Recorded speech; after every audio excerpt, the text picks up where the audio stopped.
Bonjour, je suis Jean-François Coulombe, ex-député de la 4e circonscription de Savoie, ex-commissaire au loin également, et je suis le candidat sur cette 4e circonscription pour le nouveau Front populaire, la France insoumise. Brice Bernard, donc je suis candidat sur ces élections législatives sur la 4e circonscription. Je suis commercial dans le secteur privé et également conseiller régional aujourd'hui. Je fais partie de l'Office régional du tourisme, du conseil d'administration et également de différentes commissions, sécurité, transport et économie. Et j'ai à cœur de porter la question du pouvoir d'achat et de la sécurité au cœur de ce débat de ces élections.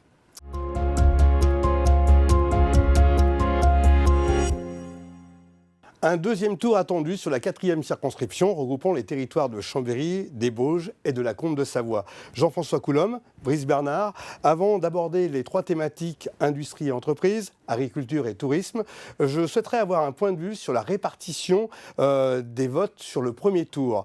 Quelles sont, messieurs, vos chances de récupérer les voix des autres candidats et entre autres d'Anaïs Gomero qui s'est retirée et qui a bien précisé les choses, un choix par avance difficile, compte tenu des deux candidatures en lice, mais qui doit tenir compte de l'intérêt national. Sachant qu'elle comptait pour 27,72% des voix, un vrai vivier, une vraie opportunité pour chacun d'entre vous. Sur ce deuxième tour, comment pensez-vous récupérer l'un et l'autre une partie de ces voix ? Jean-François Coulombe, pour commencer. Eh bien écoutez, lorsque nous avons appris le désistement d'Anaïs Gomero, je lui ai transmis nos remerciements et nos félicitations pour le courage qu'elle a eu de prendre cette décision, qui n'est pas facile, hein. Et j'ai bien pris acte de son message qui était d'engager ses électeurs et électrices à voter au deuxième tour pour l'intérêt général. Et j'y ai bien compris qu'il s'agissait d'une invitation à aller vers le programme et le candidat qui représentait vraiment l'intérêt général et qui est celui du nouveau Front populaire. Pour vous, Brice Bernard ? Déjà, je tiens à la féliciter pour ces scores qui sont plus qu'honorables, puisqu'elle a fait 27%, comme vous l'avez rappelé, sur cette circonscription qui fait suite justement à cette élection européenne et qui a voulu dire stop à la politique d'Emmanuel Macron pour revenir un peu plus au réel. Et je crois qu'en ça, elle n'a pas démérité.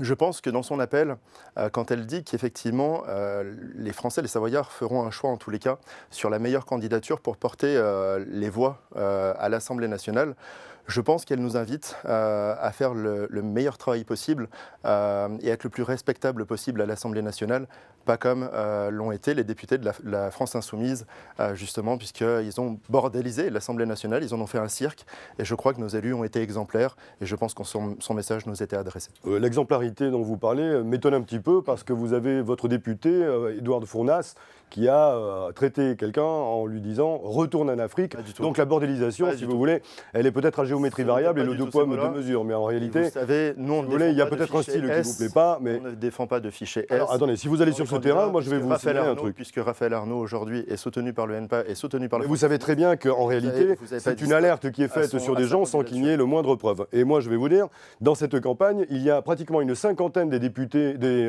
candidats de votre camp qui ont été pris en flagrant délit avec des propos racistes, antisémites, jusqu'à vous-même, monsieur Bernard, qui avait fait une quenelle il y a quelques années, nous avons absolument antisémite. Donc, la bordélisation, s'il vous plaît, la bordélisation. Chacun son tour, faut bien se comprendre.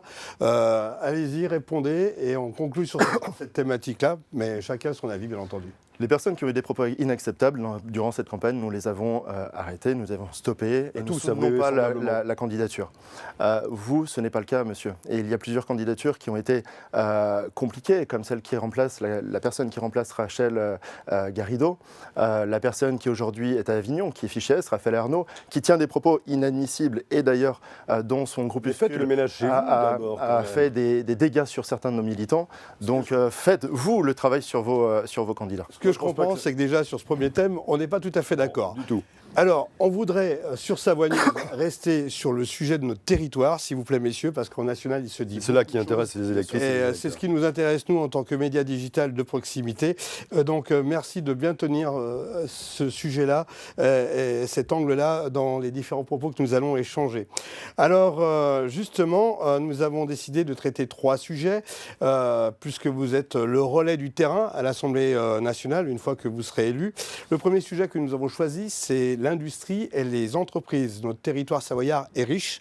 La culture industrielle, on la connaît, ça fait maintenant 30 ans qu'elle souffre. Il y a eu beaucoup de précédents, vous le savez, tout comme chacun des internautes qui nous regardent. Et puis on a cette nouvelle industrie qu'on peut nommer de nouvelles énergies, qu'on peut nommer de nouvelles technologies, avec un fleuron qui est sur votre circonscription, qui est Technolac. Et puis bien sûr, on peut aussi citer la 3e circonscription, même si vous n'êtes pas directement concerné, qui est Alpespace. Ça, c'est un vrai vivier pour demain, pour aujourd'hui, pour des compétences. Et vous dialoguez, j'imagine, avec les différents interlocuteurs, les entrepreneurs, les syndicalistes, les citoyens. Alors, quelle est votre vision là-dessus, Jean-François Coulombe ? Alors moi, dans ces 2 années de mandat écoulé, j'ai eu l'occasion de visiter sur la Savoie des entreprises, des industries lourdes, particulièrement électro-intensives, voire hyper électro-intensives, comme Niche Fuse d'Alumina, à la Bâtie, plus connue sous le nom de la Bâtie. J'ai visité Trimet, sa direction, ses syndicats, Tefal, Ferroglobe et l'INES, bien évidemment, dont vous faisiez allusion tout à l'heure au travers de Technolac. Eh bien, toutes ces entreprises se retrouvent dans une situation compliquée, certaines par sous-investissement, en quelque sorte, des actionnaires, ce qui entraîne un vieillissement de l'outil de production et donc une baisse de compétitivité. Nous avons également un deuxième problème particulièrement prégnant pour ces entreprises, qui est l'accès aux énergies, parce qu'elles sont très énergivores, en d'autres termes. Et nous, notre groupe, en tout cas, avons défendu le blocage des prix de l'électricité, y compris pour les grosses entreprises, parce que ça nuit à leur compétitivité à l'international. Donc c'est d'ailleurs une proposition de loi à laquelle se sont opposés le Rassemblement national, que ce soit en hémicycle et d'ailleurs à l'échelle de l'Europe. Donc nous sommes partisans de bloquer le prix des énergies parce que c'est le meilleur moyen de rendre nos sociétés, de permettre à nos entreprises, TPE, PME, mais grosses industries également, d'être concurrentielles sur le marché extérieur.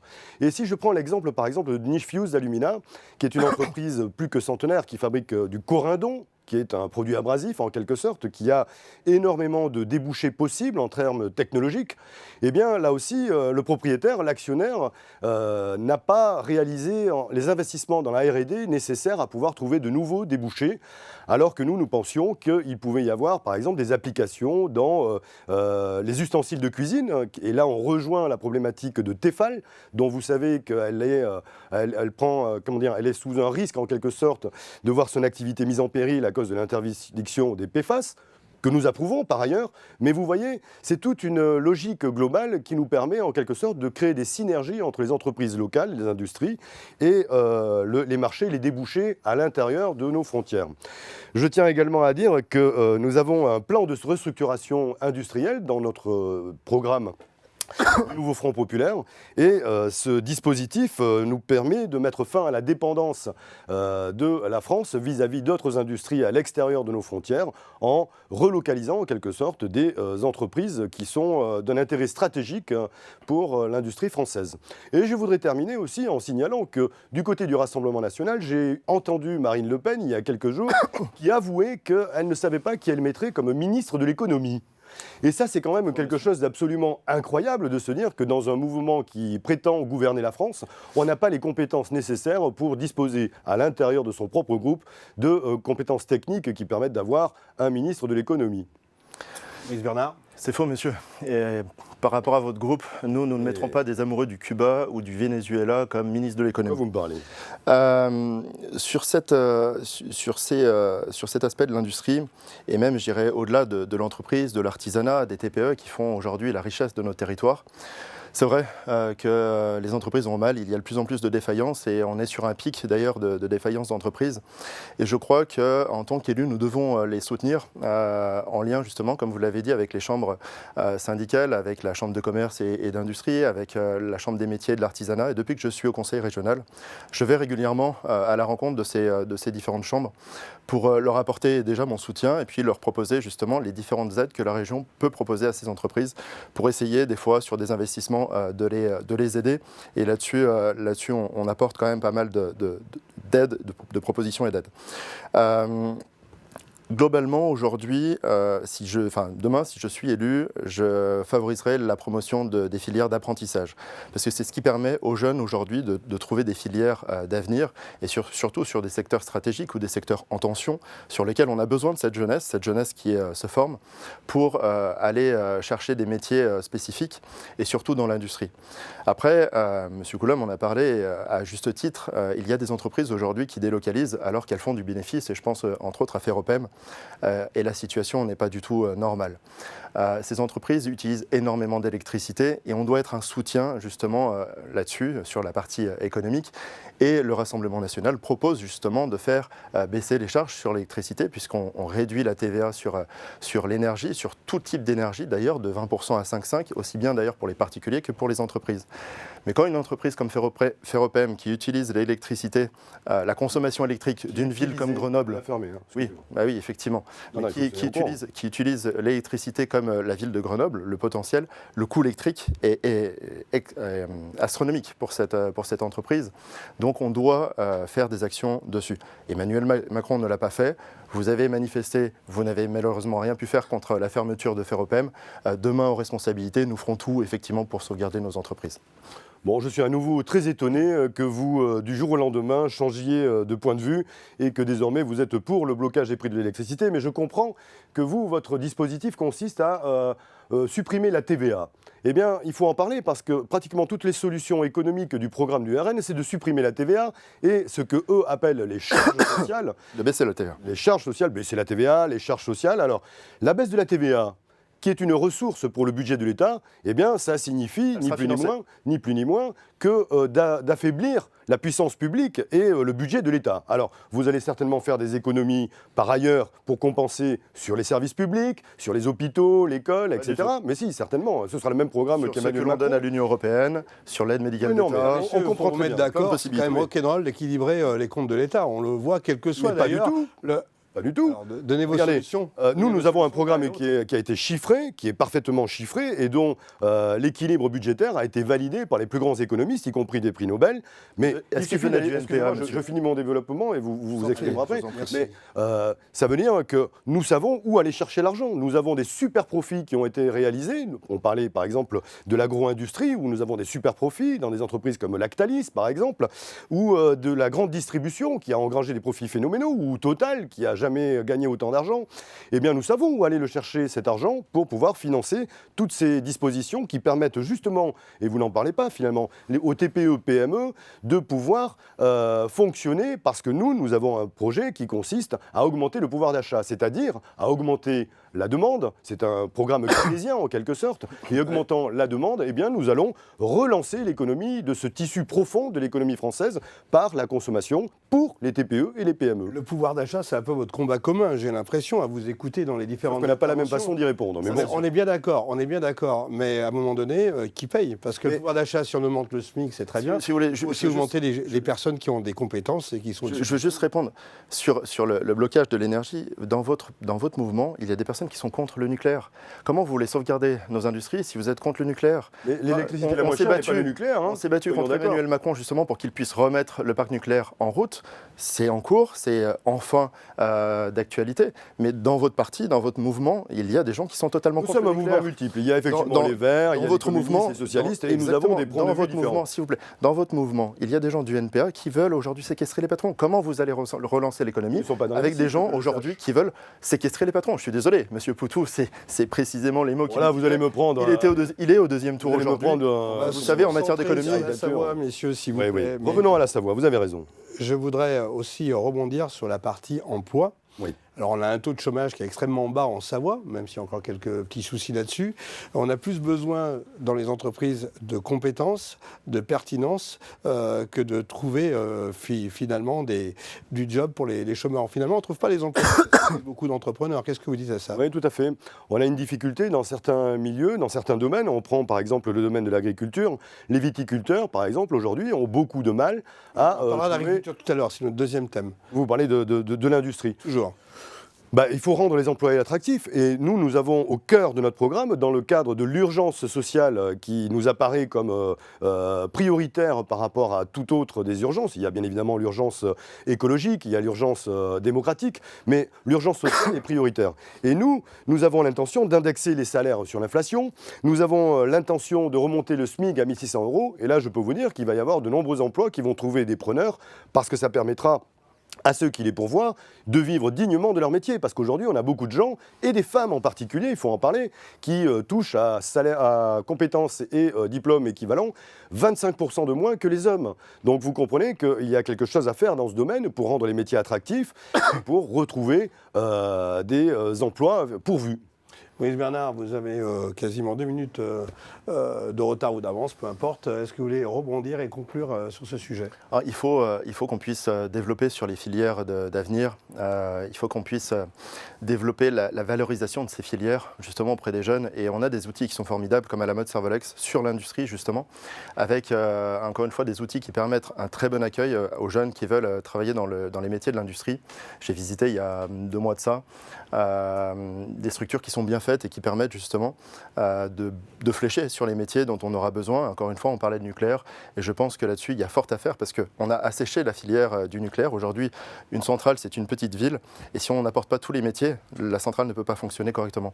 Donc, il y a aussi l'hydraulique qui est pas si mal. Aussi. Mais justement, on a les outils.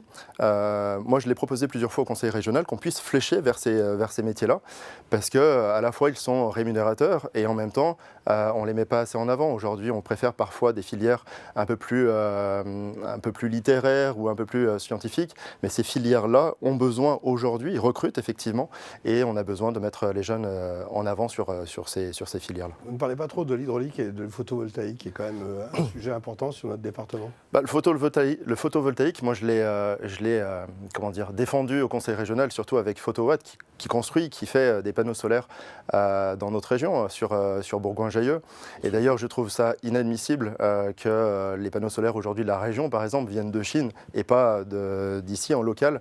Et j'avais demandé justement à Laurent Wauquiez qu'on puisse, entre autres, quand il a demandé aux artisans, quand il a permis aux artisans de changer de modèle énergétique, qui leur a permis d'acheter des panneaux solaires, j'ai demandé à ce qu'on puisse investir sur des panneaux solaires fabriqués ici, en France, plus dans notre région même, mais ce n'est pas possible aujourd'hui par des contraintes européennes. Le circuit court, c'est un vrai sujet finalement, même dans ce domaine-là.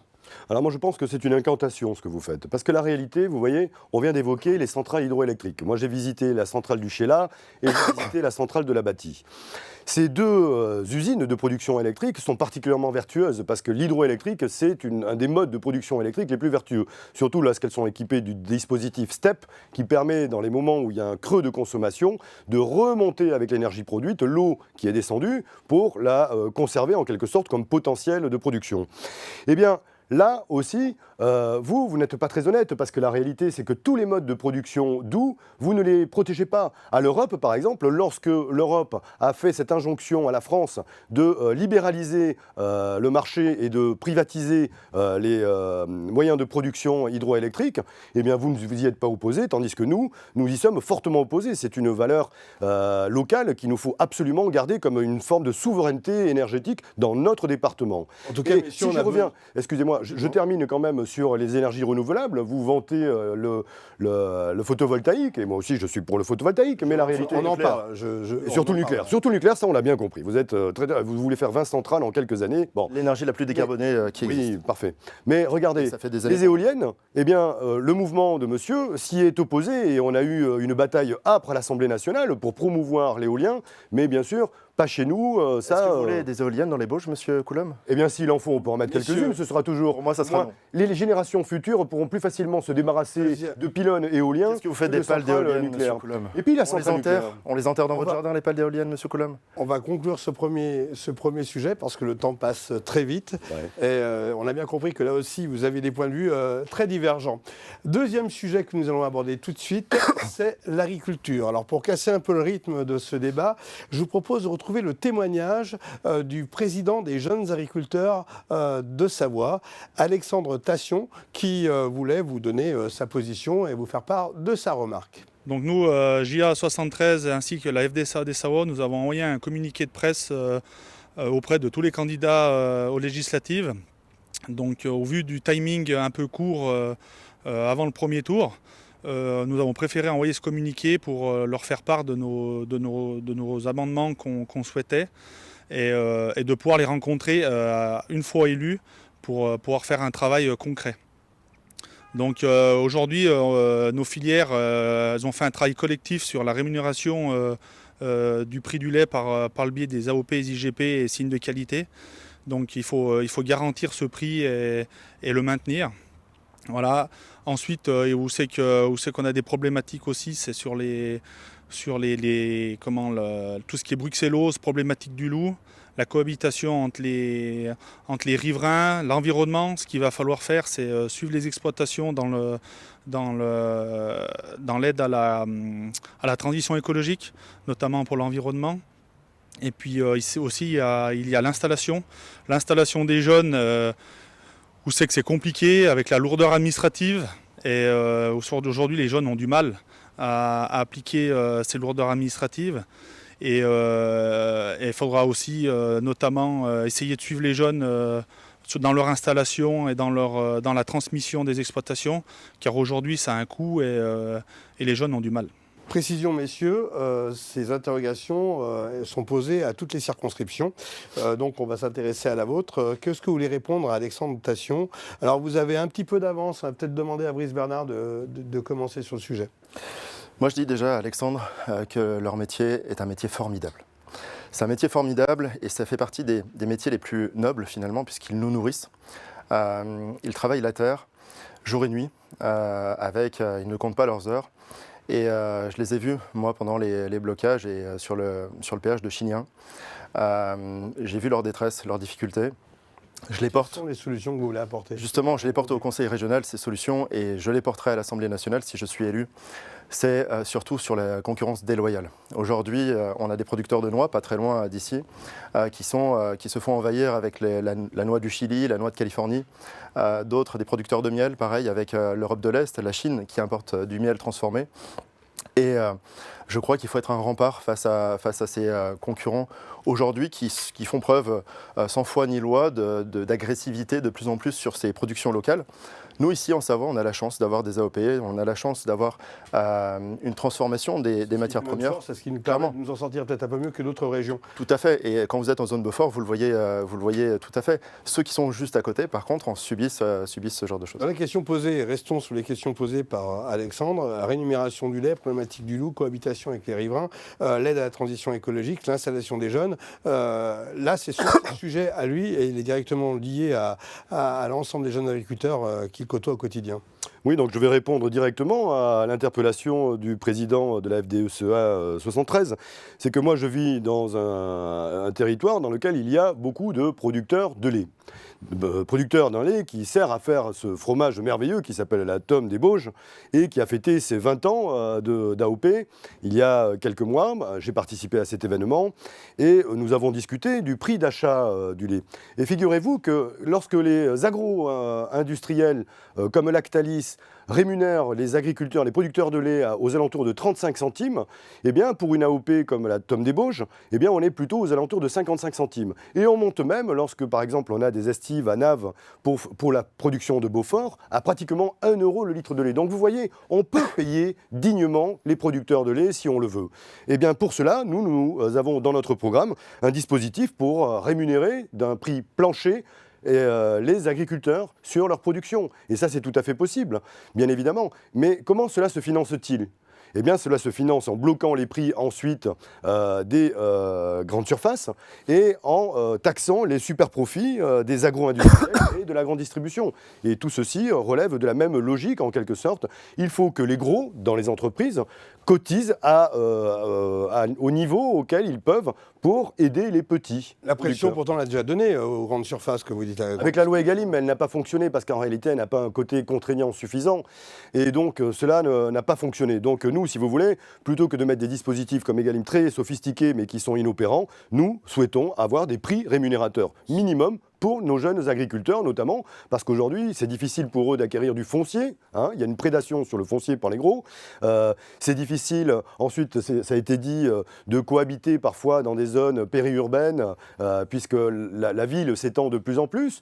Eh bien par exemple, on parlait également d'énergie, il faut promouvoir également la réutilisation par exemple des lisiers pour faire des méthaniseurs. Ça les Allemands l'ont parfaitement adapté depuis bien plus longtemps que nous.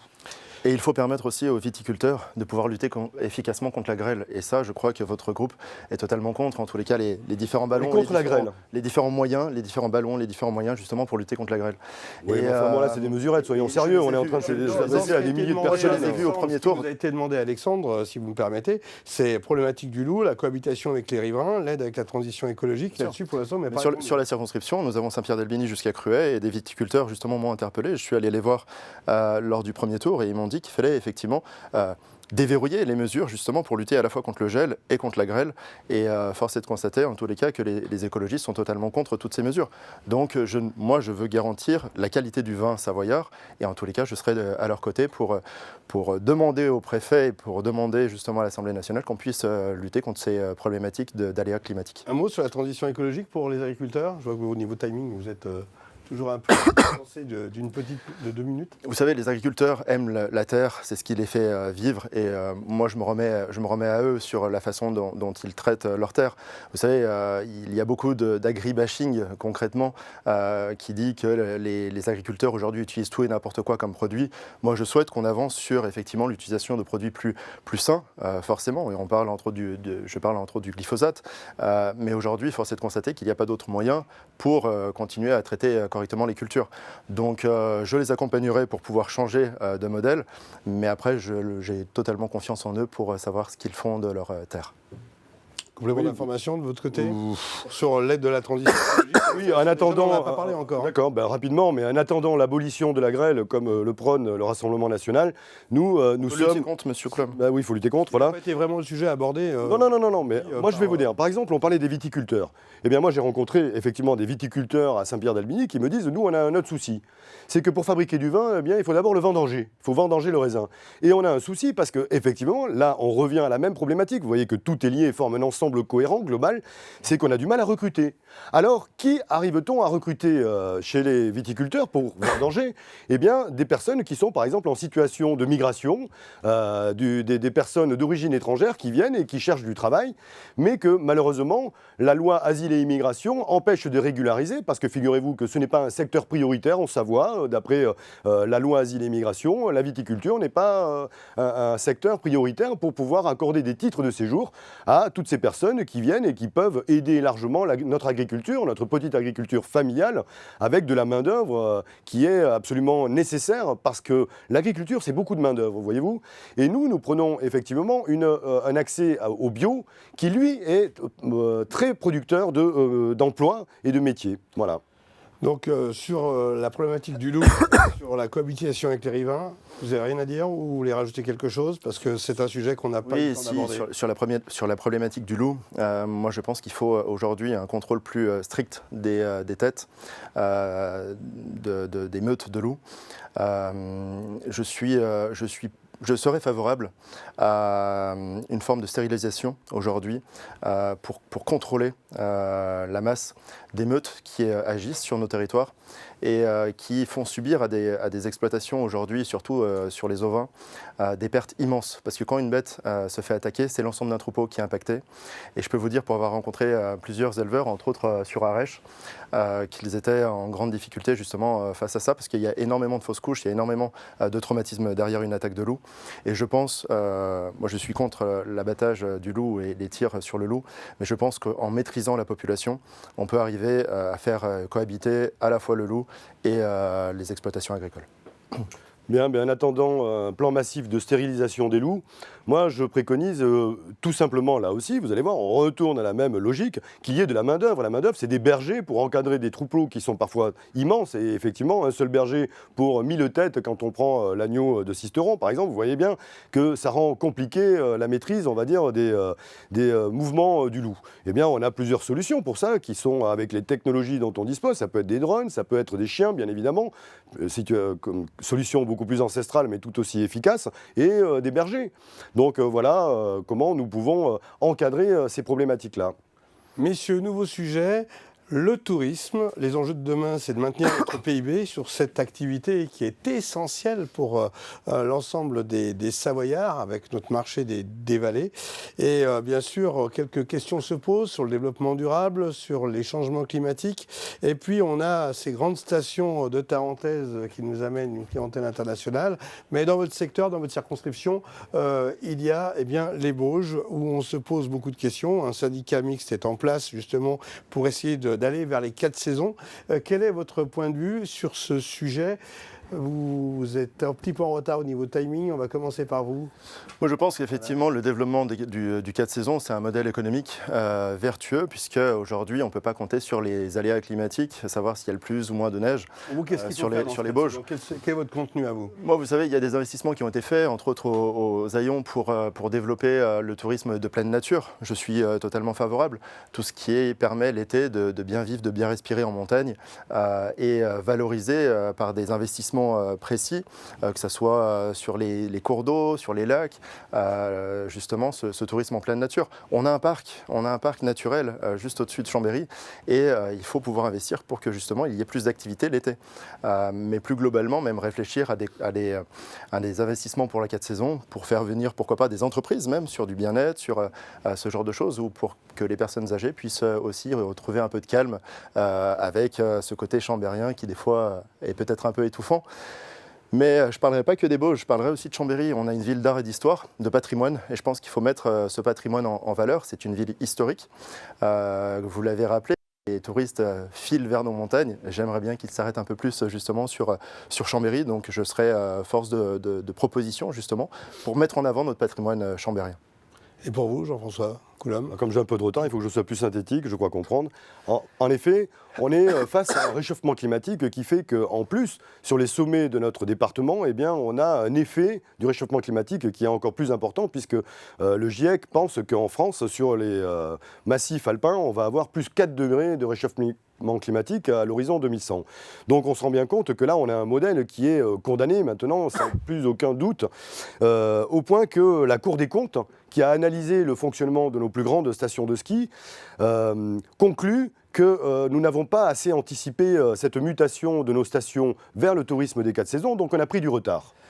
Et prendre du retard, ça veut dire mettre en péril les très nombreux emplois qui font qu'aujourd'hui, le tourisme en Savoie représente plus de 60% du PIB de notre département, donc c'est considérable. Donc bien évidemment, il faut en prendre un soin particulier, mais il faut savoir aussi se diversifier. Et cette diversification, elle passe par le tourisme doux en montagne, dans nos montagnes. Et là, nous avons d'excellentes ressources pour cela. Nous pouvons développer, bien évidemment, des activités aussi ancestrales que la randonnée, mais le cheval, le VTT, l'escalade. Mais nous avons un problème par ailleurs, c'est que toutes ces stations qui sont prêtes normalement à accueillir du tourisme ont un parc immobilier qui s'est énormément abîmé, détérioré, dégradé avec le temps, parce que le climat de montagne abîme beaucoup les bâtiments. Beaucoup de lits froids aussi. Et le froid, bien sûr. Et nous avons donc un plan massif de rénovation des bâtiments, y compris en montagne, bien évidemment, ce qui créera beaucoup d'emplois d'une part, et qui rendra à nouveau éligible à l'accueil des touristes de très nombreuses stations qui aujourd'hui commencent à prendre un petit coup de vieux. On peut mettre aussi, dans cette rubrique, on peut mettre aussi le SCOT, qui a été annulé d'ailleurs. L'aménagement du territoire, c'est important aussi pour le et pour les habitants. Tout à fait, mais j'y dirais aussi, puisqu'on est sur une mandature qui devrait durer donc 5 ans, sauf s'il y a d'autres dissolutions prévues par Emmanuel Macron d'ici là. Mais ces 5 ans nous amènent en 2029. Et nous sommes pour, je suis pour, je me battrai pour en tous les cas si je suis député à l'Assemblée nationale, les Jeux Olympiques. Et les Jeux Olympiques, justement, dans nos stations, nous permettront de promouvoir des investissements pour remplacer ces lits froids, pour remplacer ces structures qui aujourd'hui sont dépassées clairement par le temps. Et je suis tout à fait d'accord avec vous là-dessus. Il y a des investissements à faire, mais justement, c'est un moyen, une opportunité qui nous est offert si on soutient les Jeux Olympiques. Et je crois que votre groupe est totalement opposé aux Jeux Olympiques sur nos stations. Un mot sur l'aménagement du territoire. Je vous ai posé une question sur le SCOT qui a été annulé et qui, ma foi, fait partie de l'échiquier pour demain. Sur le SCOT, non. Après, sur l'aménagement du territoire, la région,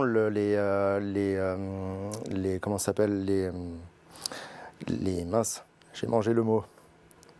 Ah. Vous avez un avis en attendant ? Moi, je ne pense pas que ce soit le problématique. Le SCOT n'est pas la problématique, on va dire, des milieux où se développe le tourisme, en réalité. On a des problématiques, par exemple, de zéro artificialisation nette. Les activités en station, c'est nécessaire quand même. Oui, mais ça, de toute façon, on a déjà aujourd'hui le foncier qui est déjà occupé par des bâtiments, par des équipements. Et nous, on n'a pas l'intention, en quelque sorte, d'outrepasser les dispositifs SCOT avec davantage de bétonisation et d'artificialisation des sols, je le répète. Nous pensons qu'il faut maintenir aujourd'hui l'espace montagnards dans l'état où ils sont aujourd'hui. Et en effet, nous nous opposons au projet de bétonisation massif que représente l'organisation des Jeux Olympiques 2030. Et en plus, il va créer une distorsion de compétitivité entre les stations, puisque seules une ou deux stations pourraient être concernées par ces Jeux Olympiques 2030 et les autres seraient abandonnées. Quant au coût que va représenter ces investissements, ils sont de l'ordre de plus de 2 milliards. C'est ce que votre région, d'ailleurs, a... Si, les 2 milliards. On l'a vu pour 92. Le montant que M. Wauquiez a évalué pour la mise 92, alors vous me direz qu'on est quelques 30 ans plus tard. On a payé jusqu'à encore il y a très peu de temps le coût des Jeux Olympiques de 92. Il est vrai. L'idée, ça a amené quand même la question, est-ce que ces 2 milliards n'auraient pas un meilleur temps à être investis ? L'idée, c'est de se servir justement des bâtiments existants, des structures existantes, de les valoriser pour pouvoir faire... Mais ce sera une station ou deux maximum sur l'ensemble du massif alpin. Regardez les Jeux Olympiques. Regardez les Jeux Olympiques actuels. On a des équipes qui sont partout. Ça rayonnera sur l'ensemble du territoire. Donc c'est finalement très vertueux comme proposition. Eh bien, nous les accueillons à la FECLA, qui est une station qui est en mesure d'accueillir les équipes de football qui veulent s'entraîner un petit peu en altitude, et puis également les autres sports doux de montagne, comme le ski de fond ou le biathlon. 12,55 d'un côté, 15,57 de l'autre. Vous avez pris un petit peu de retard. Vous avez encore un peu plus d'avance sur la dernière thématique. C'est votre sujet qui vous tient à cœur, en quelques mots. Et on va essayer de conclure assez rapidement. La thématique que j'ai choisie aujourd'hui, c'est la sécurité. Depuis que je fais de la politique, particulièrement depuis que je suis conseiller régional, je vais au-devant des habitants, entre autres de Chambéry, mais pas que, de toute la Savoie. Et on me remonte des faits qui ne deviennent plus des faits divers, mais des faits de société. J'ai croisé dernièrement une dame qui habite au Covet et qui m'a indiqué prendre la douche le soir, se réhabiller pour pouvoir partir de son logement, là où elle habite, au 3e étage, puisqu'elle a subi 2 incendies en bas de sa cage d'escalier, et elle me disait qu'elle mettrait du temps pour faire les quelques marches et qu'elle ne voulait pas mourir dans un incendie. J'ai croisé d'autres personnes qui se sont fait plusieurs fois agressées dans le centre-ville de Chambéry, des jeunes filles. Je crois que c'est inadmissible. Aujourd'hui, plus de 60% des Français se sentent en insécurité dans leur propre pays. On a plus de 1100 coups de couteau et blessures par jour en France. On a plus de 200 viols par jour en France. Et je crois que le pays est au bord de l'ensauvagement. Donc, je souhaite la fermeté sur cette thématique. Je souhaite l'application des peines et je souhaite un retour à l'ordre. Donc voter pour moi, pour le coup, à l'Assemblée nationale, c'est justement voter pour plus de sécurité dans notre circonscription, mais aussi partout en France. Votre thématique, Jean-François Coulombe ? Je vais juste quand même prendre le temps de répondre à M. Bernard, très rapidement. Mais vous parlez des viols, effectivement, c'est un fléau dans notre pays. Mais il faut quand même bien avoir à l'esprit que 95% des viols dans notre pays sont effectués, ces crimes-là sont commis dans l'espace intrafamilial. Il y en a, mais pas 95%. 95%. Ben, vous regarderez auprès du ministère des droits des femmes. Quant à terroriser les jeunes filles, vous faites peut-être allusion à ces groupuscules d'extrême droite qui, il y a quelques semaines encore, parcouraient les rues et les bars du Carré Curial à Chambéry et qui faisaient peur à tout le monde en poussant des cris. 84% des femmes aujourd'hui se sentent en insécurité dans les transports en commun parce qu'elles ont été soit touchées, soit violées, soit agressées, soit harcelées. 84%, M. Coulombe. En tout cas, vous voyez bien que la réponse à ce genre de problématique, c'est d'avoir plus de monde, une police de proximité qui fait partie de notre programme d'ailleurs. Le développement de la police de proximité qu'avait dissous Nicolas Sarkozy. Je ne sais pas si vous appréciez la police de proximité, mais nous, en attendant, c'est quand même notre modèle de sécurité. On va aborder votre thème. Mais je vais vous parler de notre thème qui est quand même un thème prioritaire dans l'esprit des Français quand on fait des sondages. Tous les sondages le montrent. La première thématique qui tient à cœur aux Français aujourd'hui, c'est de pouvoir vivre correctement. 11 millions de Français sont, depuis que Macron est au pouvoir, sous le seuil de pauvreté, c'est-à-dire vivent avec moins de 1192 € par mois, c'est-à-dire pas dignement, et ne peuvent pas satisfaire les besoins les plus primaires. Eh bien nous, déjà, nous voulons répondre à cette urgence sociale. C'est quand même cela qui nous occupe aujourd'hui dans le vote qu'il va y avoir dimanche, c'est à savoir, est-ce qu'on veut se focaliser sur un programme qui est la peur des uns contre les autres, etc. Ou est-ce qu'on veut rendre la vie des Françaises et des Français meilleure? Est-ce qu'on veut une France inclusive? Est-ce qu'on veut une France qui permette à chacune et chacun de s'épanouir selon ses talents et selon ses efforts? Eh bien voilà, nous voulons que le SMIC soit immédiatement porté, c'est notre programme, dans les 15 jours qui suivent l'élection législative. Si nous avons la majorité, comme je le crois, eh bien nous porterons le SMIC directement à 1 600 €. Vous croyez tous les deux encore la majorité absolue pour ce... Moi, j'y crois. Monsieur Coulombe ne l'aura pas. Et en plus, il fait une alliance avec différents partis qui ne sont pas d'accord aujourd'hui. Donc, sur ce plan-là, oui. Sur ce projet-là, vous n'aurez pas la majorité, Monsieur Coulombe. Il s'agit d'un projet partagé avec avoir la majorité avec Jordan Bardella, puisque nous sommes arrivés en tête dans 93% des communes au moment des européennes. Et on voit qu'il y a un élan, on voit qu'il y a une rupture totale, une volonté d'un nouvel espoir que l'on porte aujourd'hui, encore une fois, sur deux thématiques, la sécurité et le pouvoir d'achat. Et je crois que nous serons en capacité de changer les choses, justement, face à Emmanuel Macron. Alors vous y prenez comment, vous, de l'autre côté? Un retour de réponse, et puisque vous avez un peu plus de temps encore de dispo. Par rapport au sujet qui est abordé. Oui, vous avez 2 minutes. Sur le pouvoir d'achat. Bah écoutez, on l'a dit à plusieurs reprises, on est pour des mesures d'urgence. La première, c'est baisser la TVA sur les énergies. Et les énergies, c'est quoi? C'est le carburant. Vous savez, quand vous venez de Saint-Pierre-d'Albigny ou des Bauges pour travailler sur Chambéry, le carburant, ça a un coût.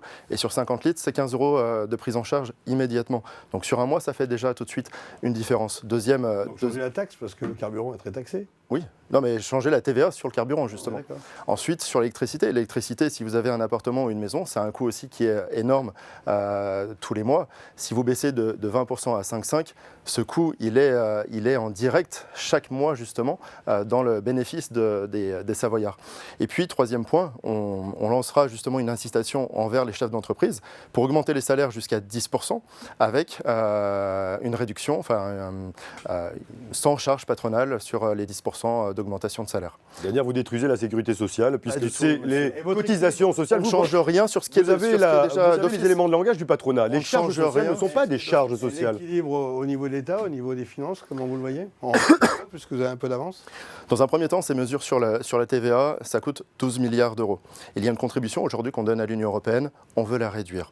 Sur l'aide médicale d'État, aujourd'hui, on veut pareil réduire. C'est pas normal aujourd'hui d'accueillir des millions de personnes et à côté avoir des personnes âgées qui renoncent à leurs soins pour se soigner. Il y a un équilibre à trouver. Et ensuite, tout de suite après ces mesures d'urgence, dès l'été, on fera un grand audit financier sur l'État pour regarder précisément les comptes des différents ministères, pour voir sur lesquels on peut faire des économies. Et c'est comme une gestion d'entreprise, hein. Il y a des budgets sur lesquels on peut le faire. Et puis sur d'autres où il faut justement réinvestir. Et à partir de la rentrée, on commencera à faire différentes réformes, entre autres sur la retraite, dès l'automne. On va conclure, messieurs. Un mot rapide, 30 secondes, pour dire pourquoi voter pour vous, Jean-François Coulombe, ou pour vous, Brice Bernard. Eh bien, contrairement au Rassemblement national qui attend le passage de l'été pour répondre aux urgences sociales, environnementales et démocratiques, nous, c'est dès le 18 juillet, si nous avons la majorité, comme je le pense, eh bien, nous mettrons en place le plan d'urgence des 15 premiers jours pour lesquels nous avons le blocage des prix, pour lequel nous avons l'abrogation de la réforme des retraites, cette infâme loi que vous avez votée conjointement avec le clan Macron.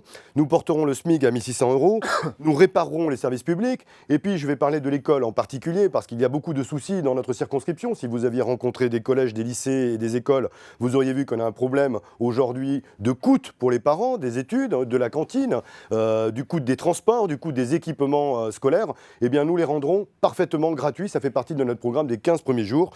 Pour ce qui concerne les HLM, il nous manque des logements sociaux et Emmanuel Macron avait supprimé 1,4 milliard d'aides aux organismes de logements sociaux. Nous les rétablirons immédiatement. Et pour finir, nous augmenterons de 10% le point d'indice des fonctionnaires, qui comprend l'ensemble des fonctionnaires de ce pays, y compris ceux dont vous dites que nous ne sommes pas les amis, les policiers et les gendarmes. Ce sont vos propos. C'est vous qui le dites. Brice Bernard, votre conclusion ? Nous sommes en capacité de changer les choses. Nous sommes en capacité d'avoir une majorité à l'Assemblée nationale. Et je crois que pour les millions de Français qui aspirent à ce changement, il faut porter leur confiance justement sur des personnes qui sont en capacité de le faire. Je crois que la France insoumise aujourd'hui se fourvoie dans une grande alliance qui ne lui permettra pas demain, puisque tout le monde sera divisé, de porter les aspirations des Français. Je crois aussi que leur programme, c'est la ruine économique. Et la ruine économique, nous l'avons aujourd'hui avec Emmanuel Macron. Les économistes nous portons deux thématiques. La thématique du pouvoir d'achat, la thématique de la sécurité avec des mesures d'urgence. Et nous travaillerons effectivement sur toutes les possibilités dès le moment où on aura la vision précise des finances de l'État, parce que je crois qu'il y a encore beaucoup de choses à découvrir. Votre programme favorise les 1% les plus riches. Aujourd'hui, je suis au Conseil régional depuis 2021. Je m'attache à défendre notre territoire depuis 2021 en tant qu'élu local. Je passe partout, dans toutes les communes, dans toutes les collectivités. Je vais à la rencontre des habitants et je ne regarde pas leurs étiquettes pour justement les défendre. Si je suis élu dimanche, je serai un élu de terrain comme je l'ai toujours été. Si aujourd'hui 28 communes des 43 communes de notre circonscription m'ont permis d'être en tête au soir du premier tour, c'est aussi parce que je suis sur le terrain face à un député fantôme aujourd'hui qui était en tête sur 16 communes sur 43. Vous fréquenterez tous les habitants de la circonscription comme je l'ai fait, on ne vous connaît pas. Si demain vous êtes député, vous arrêtez votre rôle de conseiller général au Puy-de-Dôme ? Non, il va les cumuler. Non, je serai à la région effectivement aussi pour porter des dossiers locaux aussi sur la région. Vous savez, à l'Assemblée nationale, vous portez des dossiers nationaux et des dossiers locaux. Et d'ailleurs, M. Coulombe était très absent sur les questions écrites au gouvernement. Je porterai vous aurez porté autant d'amendements à la région. Et que vous aurez fait autant de QAG, autant de lois. Moi, j'ai déposé plusieurs lois. Et j'en déposerai. Eh bien, moi, j'invite tous les auditeurs et les auditrices à regarder nosdéputés.fr et vous verrez que je suis bien au-dessus de l'ensemble de tous vos députés. On a à peu près rééquilibré le temps pour conclure. 19-16 contre 18-35. On est d'accord pour dire qu'on conclut le débat ici. Brice Bernard, vous avez encore 20 secondes, mais je pense que c'est plus à ces quelques secondes que ça joue maintenant. C'est plutôt... Écoutez, je souhaite une bonne fin de campagne à mon adversaire du jour et j'espère surtout que cette campagne sera apaisée par rapport à tout ce qui se passe aujourd'hui pour tous les candidats de tous bords que ce soit. J'aimerais que cette campagne se termine bien. Merci. Merci messieurs, et merci d'avoir accepté ce débat, parce que ce qui est un petit peu étrange dans cette campagne, c'est qu'on a du mal à avoir tous les candidats qui trouvent le temps pour se déplacer jusqu'à notre studio. C'est bien dommage pour la prise de parole. Viendront ceux qui pourront donc se déplacer jusqu'à notre studio de Savoie News. Je vous souhaite de voter et de faire le bon choix, comme on dit.